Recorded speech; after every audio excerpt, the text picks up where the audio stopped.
everybody. Welcome back to Eggs, the podcast. Today's special guest is Jones Loflin. Jones, how are you, man? Welcome to the show. No, I'm doing fantastic, Ryan. Thanks for the opportunity to be on today and talk about things that are important to your listeners. Absolutely. Looking forward to it. So let's maybe start at the beginning. Let's get a little bit of background on who you are and what you do. Sure, absolutely.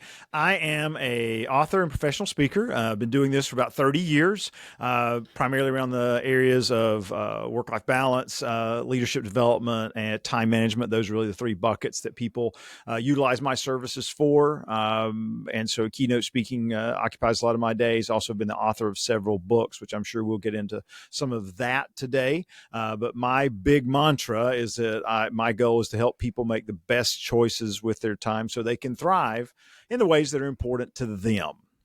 Yeah, no, and I think that's amazing. And this is actually one of the things that I'm really excited to talk to you about is the notion of choice. I think a lot of us get kind of caught up in our rat race and we do what we do, but we kind of do a lot of things without even really thinking about it. We just get caught up in sort of our entrepreneurial venture and we're just putting one foot in front of the other and trying our best to just move forward. But we don't realize that we actually do have the power for conscious choice in a lot of the things that we're doing. And so I think your emphasis on choice is actually a very critical thing, because I think a lot of people make choices every day, but they don't think about it as being a choice, that I made a decision.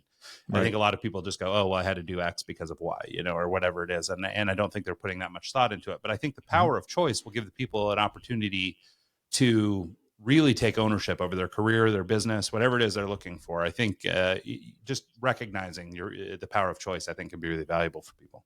Oh, absolutely. Because so often, as you said, we kind of get automated with our schedules, with our activities, the things we do in our day, and we don't stop and ask ourselves, are these the activities that are going to contribute to that business success or that team success that I really want? Or am I just doing these things because they're comfortable and that's what I typically do? And I haven't taken the time to stop and plan. Well, if I didn't make that choice, what is the choice I would make that would be a better use of my time and energy? Yeah, so maybe let's dig in on choice a little bit, and let's maybe do it from the perspective of empowerment. So, a lot of the people who listen to this show are the whole full spectrum, from very successful CEOs and business leaders all the way down to just out of college, maybe trying to get started. Like, let's talk about choice in the frame of hey, you're a business person, you've decided basically to go forward in business at all. How can we maintain keeping choice, or, sort of, I guess, top of mind, and recognize that choice is a big part of our day? Yeah. I'll jump into one of my metaphors, Ryan, and because one of the things I do is I teach a lot from metaphors and analogies. One of them is that your work in life is like a three-ring circus, and that you have three rings, work ring, a self ring, a relationship ring. We can get into that if time allows. But one of the key parts of that metaphor is that you are the ringmaster of your circus. That doesn't mean you're in control of everything, but it does mean you are in control of certain parts of your day, your time, your energy. And so recognizing what you're the ringmaster of, I think, is critical, especially when you're deciding to move forward in business. Is what are those things that I can influence the outcome of with how I use my time and energy versus those things I have no control over or very little control over. And sometimes just stopping to ask ourselves that question, where can I be, a better ringmaster? Where can I be a better steward of my time to get the outcomes I want, is a place for people to start to make better choices with how they empower themselves and their teams in their business. Yeah, no, I love that. And this metaphor of the three-ring circus is really great too, because one thing I think it does particularly well that isn't maybe common in the way people talk about it, you mentioned work-life balance being one of the things that you talk about. And I think there was a period there where work-life balance became sort of a metaphor for being lazy. And it was like, hey, I need to have this time off, I've worked too much, and so it became really subjective. It was like, hey, man, I worked 4 hours today. It's a lot for me. I need some work-life balance here. I got to chill out, So I think it became a little bit of a pejorative for a little while, which was that a lot of these sort of business gurus and stuff were going into this discussion of life or work-life balance. But I think that, especially in the entrepreneur's journey, there's a lot of crossover between work and life. And, a lot of times if they're chasing a passion, life could be work, for example. Yeah. And so how do we, I guess, to stick on the theme of choice, how do we make the best choices to make sure that we're getting that work-life balance, maybe without becoming sort of the trope of, being the lazy guy or giving yourself permission to chill? Yeah. I love that. I love that question because I use the term work-life balance, and Ryan, I feel that term to me reminds me of when somebody says, hand me a Kleenex. Well, what they mean is a tissue, but Kleenex is just what we say, right?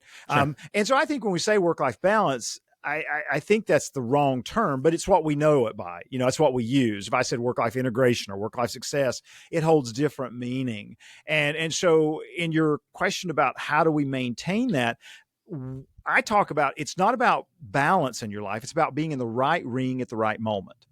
So if you're an entrepreneur and you've got 4 hours in front of you in your workday, you know where you need to be. You need to be in that work ring. You don't need to be, doom scrolling on your phone or other device. You don't need to be working on other things. You need to be giving your full time and energy to whatever the task, the activity, the meetings that's going to, move your business forward. Now, when you have some discretionary time at the end of the day or at the beginning of the day, I think it's important to say, okay, right now is probably not a good time to be in my work ring. I need to be, working out, or I need to be taking a little time for myself to improve my personal wellness, my energy, so that when I jump back into the work ring, I'm ready. To tackle things more effectively. And when I'm not at work, what's my opportunity to be more engaged with the relationships in my life, my significant other, my children, my friends, my community, because all of those things give us the energy, physical, mental, and emotional, to be our best selves at work. But too often, entrepreneurs, they don't have balance. And I get that. I'm an entrepreneur myself. There are times you may have to have 18-hour days for work because you've got this project or something you got to get out the door. The key is when that project is over, or when you notice that you're beginning to have some discretionary time, what's the best use of that time that will renew that physical, mental, and emotional energy so that you can return to the work ring when it's time with that same level of passion and fervor that you had previously. Well, and that's the thing. And like looking at your sort of metaphor of the three ring circus, I mean, being an odd number, it's maybe difficult to see exactly how that balances. But I think that's kind of a good metaphor for life, right? So it's not 2 and 2 and we can split it right down the middle. It's real easy. Instead, there's kind of this middle ground where you're sort of, I don't know, if you squish those three rings together and it becomes kind of a Venn diagram, you've got like this middle area that's sort of the, today I had to work the 18-hour day, or you know what, this weekend I get to go with the family, or whatever it is. And so I think that framing the balance that way makes more sense to me than this notion of, oh, okay, well, maybe I've worked too long today, or, because I think it gets really hard for people to make the decision that it's like, I've worked too much, or today is the day I need to stop, or, whatever it is. Like, I think that choice gets hard for people. So they instead don't make it, and they just work too long and ruin their family. They give too much to others and not enough to themselves, whatever it is, but they're out of whack. And because of that, or maybe not even seeing that they have choice in the matter, or the ability to make a choice around that, they get kind of caught up in whatever, path or pattern they're in, and they don't stop and make time for, themselves or for others. Yeah. When I'm talking with audiences, one of the questions I love to ask at the beginning of a presentation, especially if it's on work-life success or burnout or overload, I'll say, in your drive to get it all done, what's not getting done or not getting done well? And it's fascinating, Ryan, the answers that people will share. Some of them will say, Jones, it's the strategic stuff. I'm just caught in working in my business instead of own my business. Others will say, I don't have time for myself to exercise, to get good sleep. Others will say, I have no time for my family because I'm doing all these other things. And what's interesting about it is that if I'll ask the next question, especially if it's in a coaching session or even in a large audience, I might say to that individual, I'll say, what would it look like if you were getting to those things? And it's not like they're asking for, I need 3 hours a day for a nap. That'd be nice. But they're like, Jones, if I just had 30 minutes for myself, or, Jones, if I could spend an hour with my significant other after dinner, that's what, Jones, if I could take 15 minutes and pull away from the business each day just to say, where are we going? What do we need to be doing differently? That would work for me. And then, Ryan, the great part is, then it's just a matter of plug and play. It's a process. Okay, let's start looking, using the circus analogy, let's start looking at your acts and your circus, the activities you've got, and what could you change? What could you take out? What could you do differently so that those types of activities started showing up in your day, in your week, so that you didn't feel so overwhelmed and you were making those choices, to your point, that are life-giving instead of life-draining. Yeah, no, I love that. Well, and I wonder if we can maybe dwell a little bit on taking care of the self, because I Mhm. think that that's one of the areas that's maybe most often left out. Even if you're balancing between work and life being, your interpersonal relationships, your family, Mhm. your friends, those kinds of people. And I can speak from my own experience, having abandoned a lot of those people Oh, early in my career when I spent a lot of time working and less time living. yeah. I think for a lot of people, the person who gets left out most of the time is you. Yeah. And I think a lot of people think of that as like a cheap thing to do, right? And even now, I mean, God, I'm 45 now, and like, I mean, I've just now in the last month started a routine where I, instead of getting up and getting showered and dressed for the day, I get up, I put on gym clothes, and I'm prepared to go in the room 5 feet away Yes. and get a Yes. workout every now and then, and it's like, and it's like I'm trying to get that routine under, but for Mhm. many years I convinced myself I didn't have time to do that. Yeah. Now I'm getting older, and I monitor my health numbers and metrics Mhm. pretty closely. And Mhm. so I'm going, oh man, I gotta start making some changes because I'm getting old. And Oh, that's and funny. so, but it's stuff that, like, I think for your average entrepreneur or for your workaholics and your people like that, like, to stop and actually take time for Mhm. self feels selfish. Mhm. And so Oh, I wonder if absolutely. you'd talk a little bit about just sort of the choice of taking care of yourself, and how, I Yeah. mean, maybe that, among other non-obvious things, Yeah. are, actually better for you in the long run, or you end up doing Mhm. better by taking that time, even though you feel like you need to work all day. Yeah. Oh, yeah. Um, I love to ask that question, almost like you mentioned it, Ryan, is that, I will say, I'll just start with, I was working with, I was in a presentation, and after it was over, there was someone who was a mom of several children. She's like, Jones, I just never have time for myself. I'm always taking care of my kids and other people. And I was talking to her about taking some time. Oh, I just can't, because, I got to be there for my kids. And I asked her this question. I said, how would you be a better mom if you took 15 minutes for yourself first thing each morning? She immediately said, I'd be more patient with my children. I would be more present with them. And I think you can take that example into any of the rings, if you will. So for an entrepreneur, I could ask an entrepreneur and say, how would you be more effective in your work if you took 15 minutes at lunch and disconnected? They would say, I'd probably not feel as resentful towards the work in the afternoon. I would be more attentive. I wouldn't feel like it was just one more thing.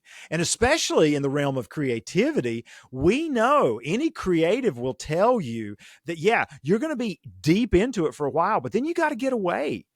Because that's when your mind makes those connections that it can't rationally make, and that's when some of your best ideas come up. Is when you disconnect, when you're exercising, when you're taking a walk outside. And so it's not just it is a self-care thing, but to me, it's also an opportunity to come up with the best ideas.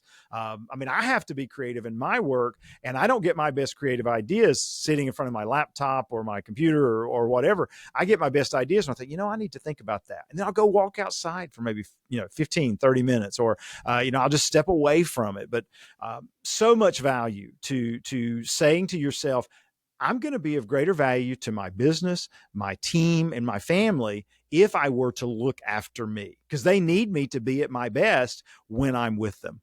Yeah. Well, and as a person who works in creative industry, I run a design agency. I mean, for us, I mean, like, obviously this creative example that you just used, hits close to home for me. Mm-hmm. And it's funny because I think of when I sit down at the computer, like, that's execution time. Like, the thought Yes. is Yes. done. Like, now I'm Yes. acting on the thought, right? So it's Mm-hmm. like we had the thought to build the website, or we had the thought to design the logo, or we had the thought for whatever. Mm-hmm. But now it's time to just do it. So now we're Mm-hmm. just executing on the idea, and we're dedicating all those resources, that, sort of the mental capacity, to Mm-hmm. development of the actual idea. But the thought was done in the shower or whatever, and Yeah. this is actually in agencies where they have so much trouble, is because you've got the bean counters on the front end, who are your client services and people like that, who are interfering with the customers and trying Yeah. to explain why they're charging so much. And meanwhile, Mm-hmm. the creatives are going, well, yeah, but I got to have an hour of chill if I'm going to stop and think about this, or we need to be Exactly. able to go off site and do this or that, and it's hard to put those things into practical numbers. It's Mm-hmm. like, well, we can't charge by the hour, because if we do, like, we need 6 hours of chill time just to think about this. So it's like, so it's a pretty tough sell. And so it ends up driving creative people to this point where they're working crazy hours and they do all this other stuff. So it's actually really negative for creative people. Yeah. And I imagine it's similar for your entrepreneurs or people in, any given industry that requires thought to do work. Yeah. Yeah. Cause you said it best, that's the execute.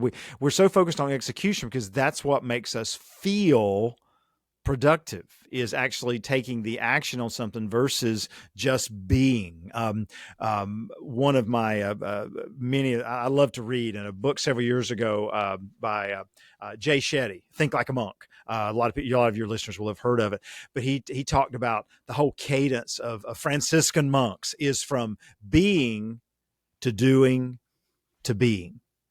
And he says, unfortunately, in our culture, in the West, it's all about doing. And then when we're exhausted, we'll be for just a couple minutes. Then let's go do it again. But I love that, starting from, okay, now I'm going to go execute a while. Now, after I've executed for a while, that's very draining. Now I'm going to step back and just be, whether that's, taking time for yourself, personal renewal, those. Now I'm going to be more effective when I go back to the doing part again. Mm-hmm. Yeah, it's interesting because it's kind of non-obvious, and there are a lot of these sort of business truths, I guess, that are non-obvious, and then when you do them, it's like, oh yeah, that kind of works. Exactly. And so it's funny how that works. We had a guest on the show last week, this guy Bob Berg, and Bob is behind this thing called the Go-Giver movement. Yep. And in my conversation with him, we were talking about how, as an entrepreneur, I feel like I hit these invisible walls every now and then. Like, I'm a really good starter, but when it comes to actually getting this thing out into public or actually selling a product or whatever, like, I seem to hit this invisible barrier. And this is something I run into. I think other entrepreneurs can probably relate, but there's something that happens there where I run into this thing, and I guess I should feel somewhat enlightened in that I recognize the barrier when I'm hitting it, but I still haven't found my way around it yet. And so he recommended this book called Psycho-Cybernetics. It's I think it's an older book, but but it talks a lot about this. But one of the big focuses, it has a lot to do with self-image and sort of giving yourself permission to do the thing that you want to do, right? It's sort of a methodology for getting to the next level emotionally. But what I like about it, or what it's actually done for me, and I'm only about halfway through it, but in reading it for the last week, it's really caused me to stop and think about my business. And I'm not sure I'm doing it right yet. Like, I've still got some work to do on this, but it's just, even in these few days of reading has given me this extra layer of, I wake up in the morning, my alarm goes off, and then I'm laying there for 20 minutes and just kind of thinking about the business. Where could this go? And all this thing. And I've had a lot of insights this week that are like, oh, well, that's interesting. I never thought about that. And now that connects to this, and this connects to that. And and all it is finding that little bit of time for yourself. It is just taking that little bit of time. So I've found that it's been real interesting. But one of the things I wanted to talk to you, and maybe you can kind of discuss this idea of this invisible barrier, this thing that holds people back from whatever the next level is, framed again through choice, but it's how do we make choices even when the outcome is unknown? Yeah. I see that a lot with the people I work with sometimes. And part of the challenge there, you mentioned the key word, there's the unknown. Everybody wants to know, they want to know a known outcome. If I do this, this is going to happen. And so, especially for entrepreneurs and creatives, they don't know that this action they're going to take is going to guarantee them an outcome. And so I'll fall back on one of my favorite quotes that I heard back in the 80s, back before many of your listeners were probably even born. But there was a quote by Zig Ziglar, a motivational speaker, who said, "Go as far as you can see by faith. And when you get there, you can see farther." And every time I'm stuck and I'm afraid to take that next step, I think about that quote, like, okay, what's the next step I can take? What can I do instead of what can't I do, or what is the outcome going to be? And I find there's always a next step to take. Maybe it's, okay, I need to ship this or send this rough draft out to someone, or I need to toss this idea to one of my trusted advisors to say, what do you think? There's always a next step. I think the challenge for many people is they just want to be able to choose step 15 when right now they need to choose step number 2. Execute there, and then see what information it gives you. And then once you have that information and that momentum, then you're going to be able to figure out what the next step is. Yeah. And like I say, this book has been helping me quite a bit with this. Cause like, I mean, this is, I mean, in my experience, so as a guy who began life as a freelance graphic designer and then basically had to add on to my skill set in order to become a more attractive graphic or freelancer over the years, I've learned a lot of things. So I became this kind of jack of all trades, and I'm really capable of doing a lot of stuff. So when it comes to these business ideas, I can get it branded, I can get the website built, I can get all these things done. But then I hit this barrier when it's like, okay, well, now it's time to go to market. And that's where I always run into the wall. And so, but to your point, I do the things I can see, which is, the brand all the way through to actually ready to launch. Like we're on the launching pad already.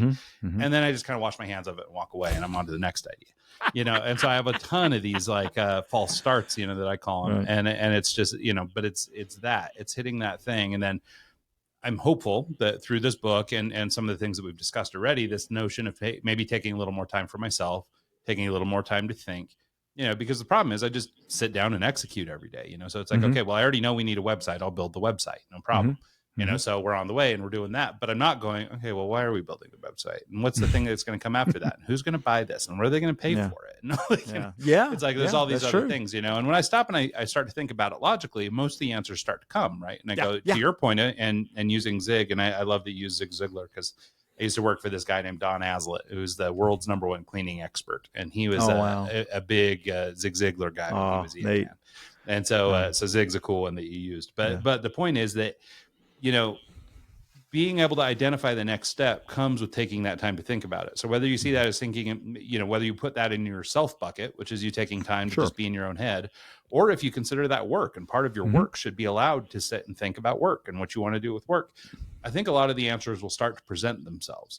And maybe there shouldn't be so much pressure on trying to make the snap decision, but rather making the choice to spend time on those things and live with them a little bit. And then like sort of the next batch of choices will come a little more easily. Yeah. Giving yourself time to think is just, in fact, Juliet Funt, talk about books for a moment, A Minute to Think. Phenomenal book about how we have so diminished our ability to be effective, both professionally and personally, because we don't give ourselves that minute to think. And it is so valuable when we will stop and begin to make those connections. I mentioned I like to read a lot of books. I'll give you another one. Building a Second Brain. I think it's Tiago Forte. He has a process in there. It's called CODE, collect, organize, distill, and express. And I have found, Ryan, for me, that's been very helpful when I'll have this new idea and I'll go, oh, wow. But then what happens is I get so afraid because I'm like, how do I execute? But then I have to remember the model. You start with collect, building the ideas, pulling together those ideas, which takes a lot of time. And then giving yourself that space to organize them. Then, okay, what is a distillation? What does this look like if I begin to kind of refine it? And then how can I express this? I mean, I follow the same process when I write a blog or when I'm creating a new presentation. Is that I don't immediately run to that expression. How's this going to land with an audience? No, I collect first, I organize it, then I'll begin to refine it. And then, okay, now I'm ready to look at expression some way. And so there's so many tactics and strategies that I think can help us get across that hump. My co-author for my book, Juggling Elephants, Todd Musig, gave me a phrase when we met 20 some years ago, because he could recognize that in me. And he says, Jones, you need to do more ready, fire, aim. Excuse me? He said, yeah, ready, fire, aim. You need to ready, fire, aim more of your ideas. That has been so helpful to me over the years, whether it's an example I want to use in a presentation, whether it's a question I want to try in a coaching session because I'm just feeling like I want to ask it, whether it's some content I want to develop for a book, is put it out there in some way and then refine it. Stop trying to have it perfect before I put it out to the world. That's been another way. I'm sorry. I'm rambling here with all these ideas, but it's just, I'm connecting with you. Yeah. Well, and what I love about that too, though, is, I mean, it kind of pertains to what I had asked a few minutes ago, which is, taking or making a decision even when the choice is unknown. Yes. Or the outcome is unknown. And I think that this, I mean, some people might put it as faith or maybe trust in yourself, right? Sure. And so this is goes back to this notion about sort of the self relationship and being able to understand the relationship that you've built with yourself. I mean, in part of being an entrepreneur or an artist or, anything is you've got to have some level of faith in yourself or your own ability, right? If you're an artist and you're going to paint something and you're going to put it out for people to see, like, you must have some faith in yourself that you gave what you could give to that, or that you put this little bit of yourself into that. And I think a lot of entrepreneurs approach business that way too, right? I mean, they're chasing a thing that they're passionate about, but they're putting themselves in this thing. And then I'm bearing myself to you, the open market, to buy my thing. Yeah. And I mean, I'm sure there are variations of that, but there are plenty of people go into business that don't care what they're doing. But I think a lot of, entrepreneurs generally are probably a little bit more passionate about it. So I think that that's interesting. I wonder do you have any, I guess, ideas or thoughts around the notion of sort of developing self-trust and building this relationship with yourself where you can rely on yourself to do the thing? And it's like, my action or the decision I make may be wrong, but that's okay because I trust myself that I'm doing the right thing for me. And, maybe it won't work out and we'll have to adapt or whatever. But I think, to your point, there's so many people who are caught up in myself included in some respects. It's got to be perfect. It's got to be just right. Like, I'm not rolling out until I've got it just right, when really, I don't know, roll it out and see what the market thinks, but I think if you don't trust yourself, it's hard to get there. Yeah, that's true. You have to, and I think that goes back to that space you talk about of reflection is, when is a time that you took a step into the unknown and you won or you learned something. And we all have those moments, Ryan, when we have been courageous enough to say, I'm going to try this. And maybe we didn't get the outcome we wanted, but we learned something. What did you learn from that? Okay, now what can you use in this next situation with that learning that you just got? But if you don't ever take that step, you're never going to learn. There's a whole thing I saw in USA Today many years ago about small businesses and how to help them succeed, because small businesses, of course, as your listeners would say, are afraid of failing. And this author said, or this writer said, well, yeah, you should expect to fail. You should expect to fail fast. In other words, get your ideas to market quickly, see, get feedback. You should fail forward, meaning that when you try something, what did it move forward that you now can take another step on? You should fail smart. In other words, what can you learn from that failure? Fail cheap. Okay, that's one of my personal favorites. Is that if you're gonna try an idea, don't just go all in with that idea. How can you move it forward in an inexpensive way to test it, and then finally fail with integrity? In other words, have the right idea in mind. I'm doing this because it aligns with my values, with what I'm passionate about. And sure, you're going to fail. But if you fail in those ways and you're cognizant of what you're learning, you're going to succeed eventually. But if you don't take those steps, you're not going to get that opportunity to see what'll work. Yeah, it's one of the things that we've learned excuse me, in doing this podcast is that, because you'll be like our, 450th interview or something like that. And, so we've met a lot of business leaders, we've talked to a lot of folks, but what we find is that everybody's perception is overnight success. But almost everybody is what we've started to call the 10-year overnight success, which is that, we see your grand success today, but we didn't see the last decade that you spent doing it. And to your point, or, about this idea about failing fast and failing forward, that's what most of these people do.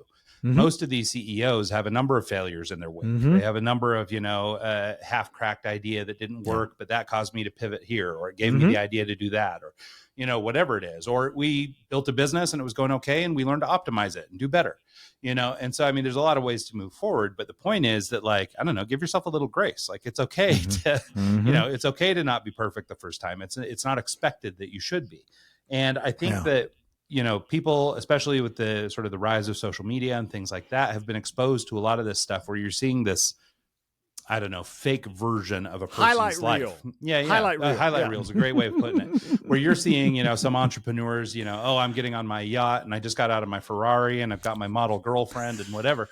But it's like, but the reality is that, this is a show they're putting on for people. Yeah. And, now maybe there are plenty of, Bezoses out there or whatever that are billionaires that have done their thing.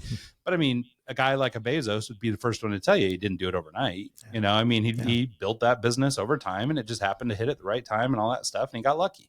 But also along with luck came a lot of hard work and a lot of effort and a lot of other stuff. There's no free rides, almost regardless who you are. Right. And so, Right. so I think it's really important to do that stuff. But I like the idea of, I think we live in a time, maybe now so more than ever, where the amount of risk it requires to go out in business is maybe lower than ever. It's Yes. cheaper to print things. It's cheaper to, get a prototype to market. It's cheaper to get software built. It's cheaper to, everything you might want to do in terms of trying to launch a business is cheaper and more efficient today than maybe any other time in history. And so this idea of, being willing to fail and all these things, like, it's almost like, I mean, we need to get comfortable with this notion because it's like so affordable now to fail. It's like, I mean, when your Henry Fords had the opportunity to fail, if things didn't work, well, it's okay. We're bankrupt. We live on the farm. We're eating dirt. We're doing whatever, but it's like, but nowadays, like, you can fail and then just go take a part-time job at 7-Eleven while you work it out and it'll be fine. Yeah. So it's like the risk isn't so great. And so knowing that, I think for a lot of entrepreneurs that are maybe waiting to get into the game or are afraid to take that next big step, I think that maybe trying to understand that, risk maybe isn't as high as you once thought it was is maybe a good thing to consider moving forward. Oh, I mean, Ryan, thank you for that. That's a fascinating idea. I kind of knew that, but you articulated it so well that, what have you, it's that old phrase, what have you got to lose? Because it is so easy to be entrepreneurially minded and move into something and to try it and to see how it works. And if it doesn't work, okay, I'm going to go back to this thing over here. That is such a powerful point. For people to remember that moving in a direction like that, especially when there's lower risk because of age or financial, even just think of technology. I mean, for example, AI technology has enabled me, who's always been a designer, to be able to build websites, build applications, build things that I never could have done before. And it may not be pro quality, it may not be perfect, but by God, I have working websites and working apps, and they do exactly what I need them to do. And it's all empowered by technology. And so I can pay $20 a month to build a thing that used to would have cost me thousands of dollars, And so for me to risk it or put my neck out for this, I'm $40 invested into this website versus tens of thousands or a home equity loan or whatever, it's like, you can do so much more with so much less, I guess, now than you used to, that I think that's a real positive for entrepreneurship in the future. Yeah. Yeah. And I'll also add the challenge I think that it creates is that you've got to figure out, and we've always said this, you've got to figure out how to differentiate yourself. Because the bar is lower and it's easier for more people to move into a market or to be entrepreneurs, you've got to figure out, how do I set myself apart? And yes, AI and other tools will help you to accelerate your ability to be out there, but how are you different?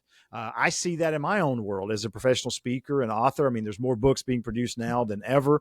As a professional speaker, people who want to get into the speaking community or market or industry, it's easier than ever because, as you said, websites are easy. Video footage, it used to be $5,000 a finished minute for video. Wow. That's different these days. Yeah. And you buy yourself an iPhone and you can do it yourself.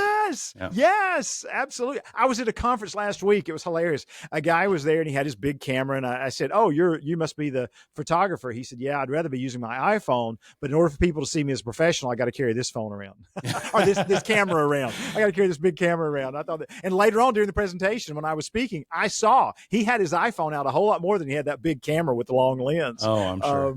It was fascinating. But I think that's the key that I always come back to, is that how are you different? What is going to set you apart? And because so many of us are working with all these amazing tools now, you really do have to find that unique selling proposition or whatever we call it today that sets you apart, makes people want your product or service. Yeah. And so maybe this is a good segue into one of the topics I wanted to cover with you, which is this notion of getting clarity on what we're doing. I think you do a little bit of speaking on this, and I think in your coaching in particular, you might help people focus on this. And I can speak again as a scatterbrain creative, that pinning down the goal or the target has always been a challenge for me, and trying to understand what it is that I actually want to do. I have a lot of notions and I have a lot of things that are like, oh, this would be a really cool thing if it did this, and it'd just be cool, right? Cool is the word. But it's like, okay, that's cool, but where are you actually going with this? Where's the target? And it's easy to get to San Diego if you can look at a map and figure out where San Diego is. But if you just say, hey, I'm going to San Diego, and you're sitting, I don't know, on a mountain pass somewhere, and you don't look at a map, it's like, okay, well, well, where is that? And so I think one of the things that struggles, and as we're pivoting off of risk reduction and faith in ourselves and being able to make good decisions, it seems like maybe getting clarity around what we're doing could be a really strong topic, or maybe something to focus on. I wonder if you talk a little bit about that. Absolutely. It's of critical importance. In fact, it's a big piece of my newest book, which came out in January, which is called Focused as a Bee. That's why I'm dressed the way I am today. For those who might actually be listening on the audio version. But the whole idea of outcomes and aligning the stuff you're doing today, this week, this month, this year, with the outcomes you want, I think is of critical importance. And I think it starts, I hate to be a broken record, but I think it starts with giving yourself that space to ask yourself that question. What's the outcome I want? I mean,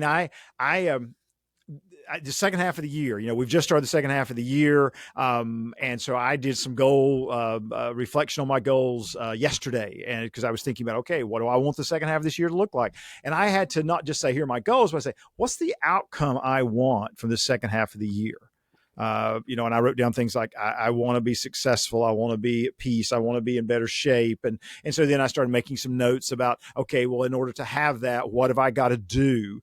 What are the choices I've got to make each day to get to that outcome? And so I think, a place to start for anyone who's listening is, well, Jones, I just don't really know what I want. I feel like, Ryan said, I'm a scattered creative as well, is that ask yourself that question. What's the outcome you want from this year?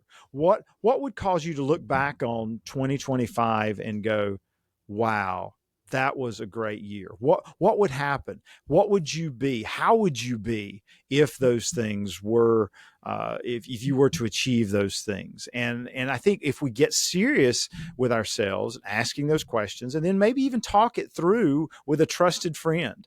Of course, part of my world, I'm a professional coach. I coach, executives, middle managers, and other people. And you don't have to hire a coach, but find somebody to say, hey, me.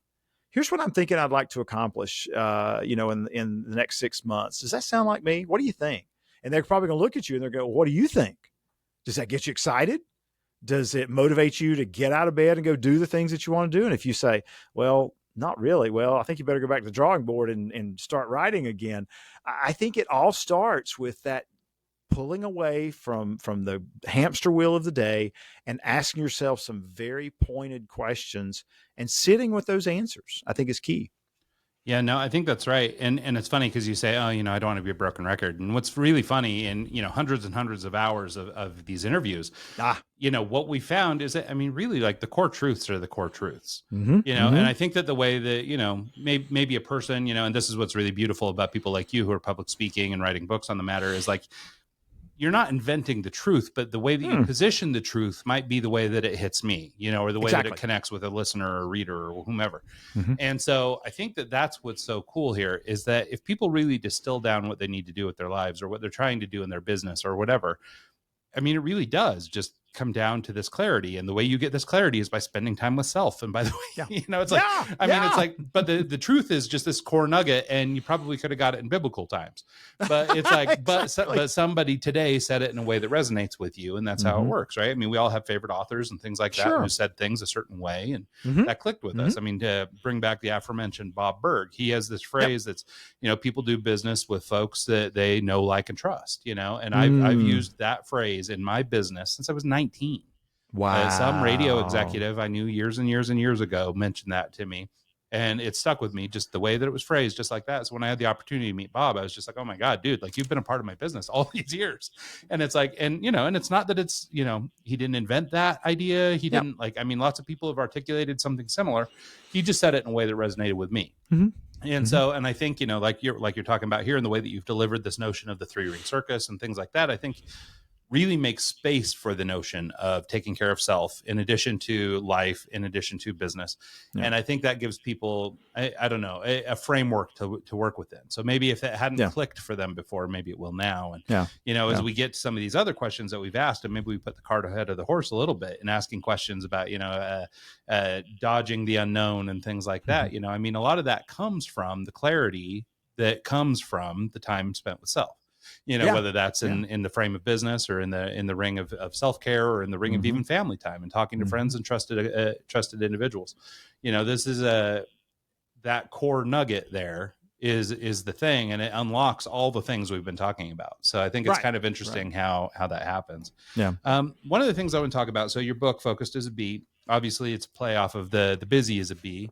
That's right. And we touched on this earlier. You mentioned it, and I actually made a note here to go back to it, was this idea of feeling productive. There's a lot of people today that spend a lot of time doing a lot of things. And again, we've tiptoed around all the ideas around lack of clarity and things like that. But one of the things that happens is we get caught up doing the things we're doing and we feel like we're doing something, like it feels productive. I mean, it's like even doom scrolling on Twitter or whatever. It feels like you're doing something. Yeah. Oh yeah, no, I'm flipping and I'm responding and I'm, saying something terrible to somebody I don't know, like all the things that people do. And it's, but at the end of the day, it feels like I've done something. I've contributed to something in some way. Yeah. And so this feeling of busyness, I think, is something that people get addicted to. And to use the example you used earlier around the, thinking like a monk, we do in Western culture, especially. And, I'm going out to Spain here in a couple of weeks and they don't do it that way. And the first time I went out there years and years ago, that was maybe the most impactful moment for me, because at the time I was working for an ad agency and I was running my business. So between those two things, I was working from 7 a.m. to 2 a.m. Wow. I did that for 5 years. And, but stuff comes at the expense of that. You don't spend as much time with family. You don't spend any time with friends, things like that. So like now, like my social group is smaller and the people I see is more, are more infrequent.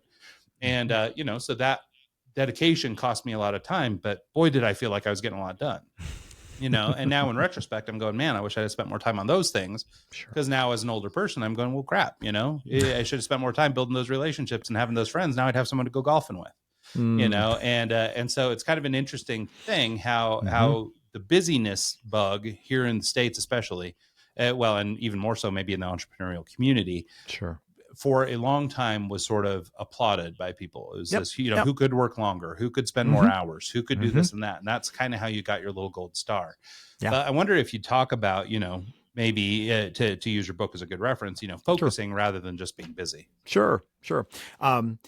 In the book and in my presentation as well, I talk, presentation is probably the place I really zero in on this idea of honeybees and how honeybees, every action they take is toward the desired outcome of a healthy hive, of replicating, the colony for the future. In other words, as a beekeeper for the past 6 years, I can look at the activity that any bee within that hive is engaging in or coming into the hive, and I can go, I know why it's doing that. Now, it may take me a while to figure it out because I'm like, well, that seems kind of strange. But every action that every bee takes is aligned toward the outcomes they want. And then I'll ask my audiences sometimes, I'll say, okay, on a scale of 1 to 10, how aligned would you say the actions you take each day are with the outcomes you're looking for? And you can tell people are getting uncomfortable because they know it's not 10. On a scale of 1 to 10, it might be a 6 or a 7. And part of the challenge is they haven't stopped to say, what's the outcome I want? What is it I'm all this work, what am I working toward? And in fact, I even mix metaphors and use those 3 rings we talked about earlier. And I was thinking, rate yourself in your 3 rings. Rate yourself for work, rate yourself for your self-ring, rate yourself for relationships. How aligned are the activities you're choosing with the outcomes you want? And then as people get their answer, I say, okay, if you were to move that number up 2, let's say you gave yourself a 5 in the work ring, what would you be doing if it were a 7? And people can immediately tell me, oh, you know what, I'd be investing more time in developing a certain team member, or I'd be looking at new products versus trying to hang on to the ones I'm currently marketing or selling or producing, that type of thing. It all goes back to thinking about what's the outcome I want and then aligning those outcomes. And that's not new. Going back to your idea, what did Covey say? Begin with the end in mind. Same concept. It's just shared a little different way, but I think that's where people need to start. What's the outcome I want from today, this week, this month, this year, my life? And then what are the activities that'll get me there? Yeah, no, I think that's right. And I mean, like, to reference that book I was talking about earlier, that Psycho-Cybernetics, the big thing that's done for me is it's extended my vision, for example. So, you know, like, so I had some clarity around what I'm building. I'm building this sports management business that's kind of on the side of everything else we do. But I just tried to get my oldest son recruited to play football, and I learned a lot about what's going on in that world. And so we're trying to spin up a new entity that will maybe address some of those issues. And Good so for I you. had this very narrow focus that was like, okay, well, let's do this thing. It'll solve this thing, and that'll help. And but then in reading this book and trying to spend a little bit more time thinking and a little bit more time being purposeful about what I'm doing, it's like, okay, well, yeah, but what's the purpose? Like, you know, it doesn't help my kid. He's 18 now, and he, you know, didn't take the offer he got, and he's going to college. And so, you know, that ship has sailed for him. I have a younger son, so maybe there's opportunity for him, but what does doing this do? And what I found for me is that for me, it helps student athletes of all creeds and colors find better opportunities, whether it's in college sports, professional sports, or maybe just in their own business as they leave the, you know, as they don't go to college on sports or they don't go to professional sports, you know, they've built a business and a reputation and all these other things that will help take them through.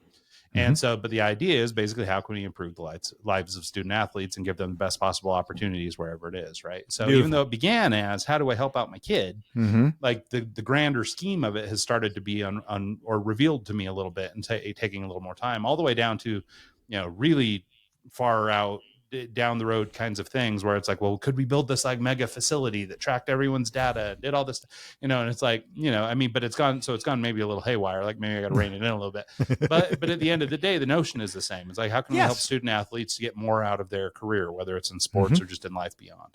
And, you know, and so for me, that's a nice little mission, you know, that's a good thing for a lot of kids and a lot of people, and hopefully it'll help them out. And, you know, but initially it was like, well, let's start with personal branding and stuff, because I own a marketing agency and we can do design work easy. And, you know, this is a nice little bridge. And, you know, and so, I mean, so it started out as being very product focused, and it's evolved to being much more people focused. And that all came through taking more time, thinking about it. And I think it's interesting too, is you, even just to use your 3-ring circus metaphor, I mean, 2 of the 3 things aren't work. You know what I mean? Like, I mean, and I think that's probably a good metaphor, a good indicator for like how much time you should be spending on life. And I think that for a lot of people who may be chasing a passion, I think that there probably is more life in your work than you realize. Back to talking about squishing those together and making a little metaphor or a little Venn diagram of things. That it seems like that sweet spot between the 3 is probably where you find your most success. Yeah. Yeah, absolutely. And because all 3 of them, you're nourishing your energy from all 3 of those rings at that point. And finding that, I think, is really critical, Ryan. And I love what you talked about with you could just tell your passion as you talked about it. I could see or I could hear the number of words per second picking up a little bit when you figured out what it was that was driving you to want to create this thing. You thought it was this, it's not, but you're still interested in doing it. You're passionate about doing it. I have some activities that I used to engage in with my daughters, and I used to have some things I used to do in my work that I don't do anymore. And because I had to say to myself, you know, what's driving you to do those things? Well, the activities with my daughters, I'm like, well, because I did them with my daughters. Well, are you really excited about doing them? No. Well, then why are you still doing them? Because you're not doing it with your daughters anymore. And I'm like, okay, yeah, I shouldn't be doing some of those things. Same thing at work. There's certain things that I'm not passionate about related to work anymore. And I need to stop those things. I need to, you know, leave those things so that I can focus my energy and my passion in those areas that I'm most passionate about in my work. Yeah, no, I think that's right. So just to kind of continue, to maybe kind of pivot again, I think, you know, of course, we're going to keep discovering that all these are related. We're going to have the wildest Venn diagram of all time here at the end. But one of the other things that you do in your coaching is focus on competence and developing information, you know, and helping people really understand what they're doing. So clarity is a piece of it, you know, understand what you're doing and why. And then, but competence, you know, is at least the way that I'm taking it. Is, you know, actually taking the time to do some research, develop a little knowledge, you know, become an expert in the space and so on. I wonder if you just take a minute and talk about sort of competence in the way that you coach it. Yeah. What I would do, let's say that I'm coaching a manager who wants to get more effective in working with their team in some way. You know, I can ask that manager, you know, what are those things that you want to be able to do well to be successful as a manager? And they can usually identify 3 or 4 key areas. And Ryan, I'm sorry, there's no silver bullet here. I will say to them, how do you think you could improve at those things? Or what are the steps you think it would take to improve with those things? People know it is, you know what, if I took a minute to stop and think before I respond to that team member, okay, how do we practice that? Or you know what, Jones, I used to have a manager when I was with another company. They were amazing at this skill that I want to develop. Well, good. Could you have a conversation? Oh yeah, they'd love to talk about kind of what they did in that way. I think when we talk about competence, it's stopping to say, what do I want to be competent at? And what are the resources that I have around me that will help me get more competent in that arena, that area? And the hardest part, I think, for many people is raising their hand and saying, I'm not competent at that. I'm not good at that. I want to get better. That's one of the reasons why I think the coaching professional coaching has grown so much, is because people know they can say to that trusted, confidential person, they can say, you know, I suck at this and I want to get better. Yeah. And that person will question them and say, okay, how do you think you do that? Well, what I really think I ought to do, great, go do that. And let's talk about it in 2 weeks and let's see how it went. So I have a phrase that I use sometimes, and I think people know what they want to do or what they want to improve on. They just don't know how to get there. And they just don't have anybody to hold them accountable. And if somebody acts as a guide, which is what I think a coach is, if somebody acts as a guide and just ask them good questions, powerful questions to help them go, yeah, I could do that. I could try this. And then holds them accountable by asking them in the next coaching session, well, how'd that go, Ryan, when you asked that question to your team member instead of just saying you did this or you did that?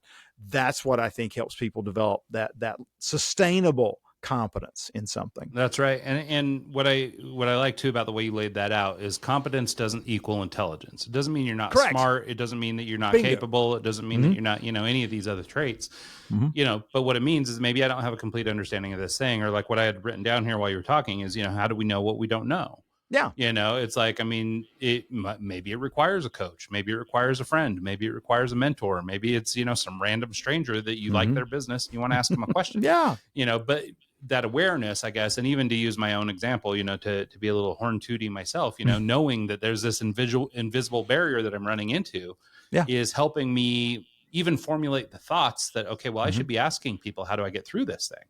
Because maybe they've encountered it themselves, or maybe they have a way of thinking or a framework or something that I can use and apply for me to get through what I've recognized as my challenge. Right.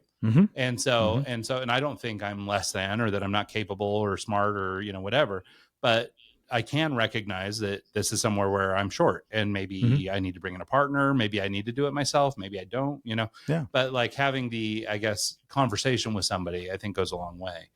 And so, but maybe to just kind of cap off that little bit of conversation, the other, third leg of this stool that you seem to focus on your energy and coaching on is confidence. And we talked about this a little bit, which was, developing maybe confidence or trust in ourselves.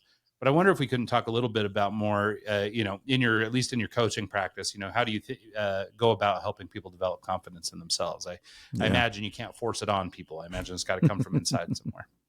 Well, I have a quote that I think I developed this, but I'm sure it's been said 20,000 different ways in the life of the universe.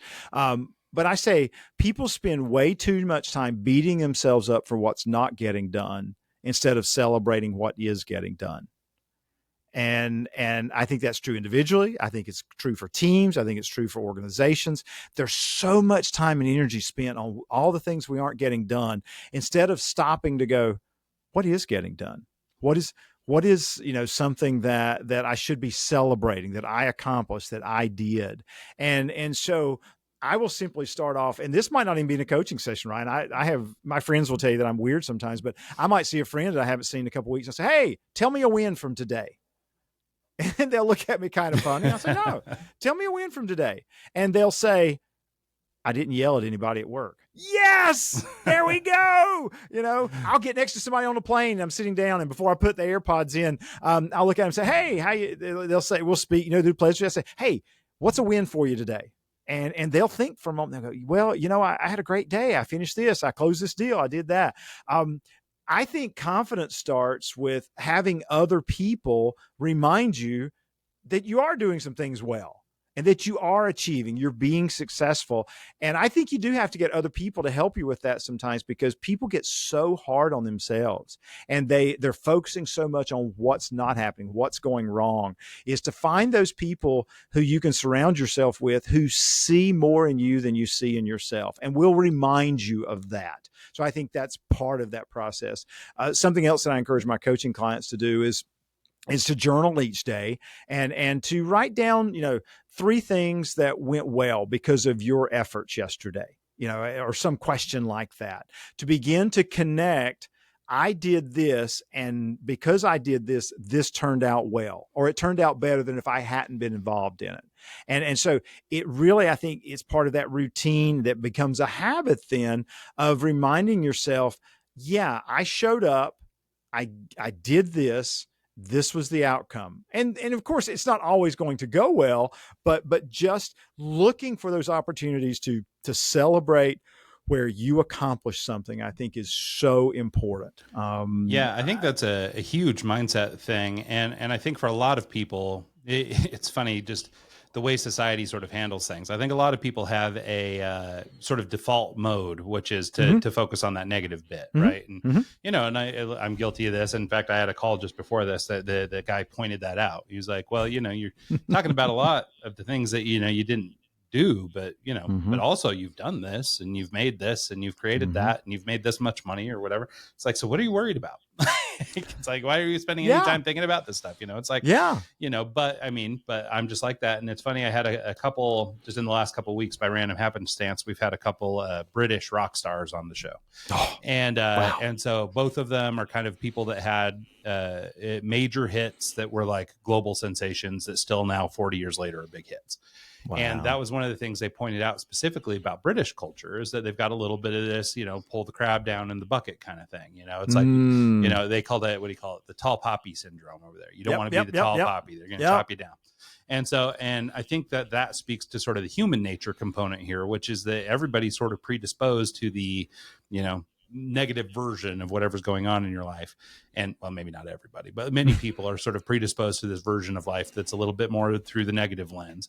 And then there's also this component in just sort of human nature, which is, I guess, maybe it's a jealousy, or maybe it's some other component where it's like, I don't want you to do better than me. And so it's like, wherever my frame is and whatever my level is, I don't want you to be better than me, because that makes me feel bad about me. Yeah. And so I think it's really, it's obviously a positive thing to develop some confidence around these things, but it's funny how much of our lack of confidence is actually just cultural and put on us. Meaning that we have the opportunity to take over, we have the opportunity to grab that and do something with it, like it's being imposed on us, and we're just going with the flow instead of, and maybe we can grab a hold of that one and take it back. Yeah. Yeah. Well said. No, I think it is so much of it is cultural, and you've got to be counterculture in that sense, and be willing to, celebrate your wins and tell other people about them, and get in the habit of it, and not from a bragging standpoint. I coach a lot of first time managers who are very intimidated by the person they report to. It's like, well, they always ask about the negative things or things that we aren't doing, and I just feel bad telling them about the positive things. I'm like, well, no, tell them how those positive things are going to positively impact the organization. Remind them of the connection. Tell them that, hey, I was successful at this, and I'm excited because this is going to help our team do this. It's not that you're saying, hey, look at me. You're saying, hey, look at what I was able to do that's going to help us move forward. I think it's always so important to give context when you're sharing a win, if you're afraid that somebody's going to, cut your poppy, as you would say. Sure. Well, and I can even just sort of empathize or say that, like even in the example of like in my business and trying to maybe form some partnerships or involve other people in my idea, which is something that hadn't occurred to me at first to do. I have caught myself going, oh, okay, well, this guy's a really successful business guy. He's got more money than me. Like, we're not equals here. Like, this guy's showing up and he's bringing it. And, I had the idea and it's my thing and I kind of started it, but somehow the shit, the hierarchy here is a little bit funky. This guy's bringing it and he's got more money than me. And so maybe I need to, so I don't want to work with that guy because I don't want to feel less than or whatever. Right.